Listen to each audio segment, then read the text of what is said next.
Assalamualaikum warahmatullahi wabarakatuh. Perkenalkan, nama saya Rizky Anissa Januanda Fauzia Rosadi. Saya dari Prodi Pendidikan Ekonomi kelas A. Di sini saya akan memaparkan materi yang berjudul mengidentifikasi prinsip-prinsip pengorganisasian dalam pembelajaran IPS demi memenuhi tugas UTS mata kuliah pendidikan IPS. Baik, tanpa berlama-lama lagi, langsung saja kita mulai ke pemaparan materinya. Prinsip-prinsip perorganisasian pembelajaran IPS. Prinsip perorganisasian pembelajaran IPS yang berorientasi pada lingkungan. Dalam pelaksanaan proses pembelajaran IPS di persekolahan, terdapat beberapa persoalan pokok sebagaimana dikemukakan oleh John Jerome dan Walter C. Parker pada tahun 1993, yaitu sebagai berikut. Bagaimana merencanakan pembelajaran IPS? Apa saja yang menjadi sumber bahan IPS?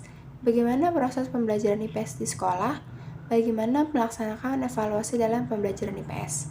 Persoalan-persoalan pokok tersebut sudah tentu harus mampu dijawab dan dipecahkan oleh guru-guru di sekolah sebagai pengemban kurikulum, yaitu dari mulai merencanakan proses pembelajaran IPS sampai melakukan proses evaluasinya, sehingga proses pembelajaran IPS tersebut akan mencapai hasil yang optimal. Paling tidak, tujuan apa yang diharapkan melalui proses pembelajaran IPS dapat tercapai secara optimal. Prinsip perorganisasian pembelajaran IPS yang berorientasi pada disiplin ilmu. Yang pertama, pendekatan monodisiplin atau sering disebut juga sebagai pendekatan struktural, yaitu suatu bentuk atau model pendekatan yang hanya diperhatikan satu disiplin ilmu saja tanpa menghubungkan dengan struktur ilmu yang lain.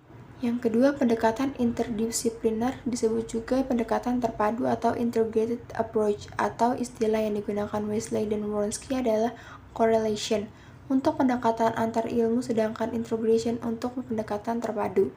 Dalam pendekatan antar ilmu dikenal adanya ini atau core untuk mengemban yang berdasarkan pada pendekatan terpadu atau integration approach yang merupakan tipe ideal konsep-konsep dari berbagai ilmu-ilmu sosial atau bidang studi telah terpadu sebagai satu kesatuan sehingga bahannya diintegrasikan menurut kepentingan dan tidak lagi menurut urutan konsep masing-masing ilmu atau bidang studi. Yang ketiga, pendekatan pengemban perorganisasian cross-disiplin diistilahkan dengan jaringan kegiatan lintas kurikulum. Kegiatan jaringan lintas kurikulum ini bermanfaat untuk mengaitkan dua atau lebih mata pelajaran dalam satu sajian belajar mengajar yang utuh. Dengan adanya pendekatan ini, maka tumpang tindih antar pokok bahasan baik yang terjadi antar ilmu yang ada dalam interdisiplin atau ilmu dapat dihindari sehingga dapat menghemat waktu dan menghindari kebingungan serta kejenuhan siswa. Model ini lebih tepat diterapkan di SD karena guru mengajarkan semua pelajaran atau guru kelas. Pendekatan ini pun dapat diterapkan pada tingkat lanjutan dengan cara melakukan koordinasi antar guru bidang studi. Prinsip-prinsip pembelajaran IPS. Yang pertama, prinsip konstruktivisme dalam pembelajaran IPS. Penganut konstruktivisme kognitif berpandangan bahwa makna suatu realitas tidak terletak pada realitas itu sendiri, tetapi pada struktur mental atau skemata interpretasi yang terdapat di dalam pikiran atau kognisi manusia. Konstruktivis sosial lebih memandang faktor interaksi dengan lingkungan sosial dan variasi sosial budaya sebagai faktor yang banyak berpengaruh pada konstruktif pengetahuan individu. Dalam pembelajaran IPS, banyak sekali mode yang dapat mengembangkan proses berpikir siswa, di antaranya sebagai berikut. Yang pertama, mode reflective inquiry. Yang kedua, model berpikir induktif atau inductive thinking. Yang ketiga, mode latihan penelitian atau inquiry training. Yang keempat, model penelitian sosial atau social science inquiry. Prinsip belajar sosial atau social learning. Gejala kepatuhan warga masyarakat terhadap tata nilai masyarakat sehingga mereka berperilaku serasi dengan harapan-harapan sosial sesuai dengan peranan yang disandang oleh masing-masing warga disebut konformitas. Keunikan individual dengan pola-pola sosial budaya menyimpang dari norma kolektif terjadi manakala tingkah laku warga masyarakat yang unik tidak serasi dengan tingkah laku kolektif, sehingga yang terjadi ialah non-konformitas.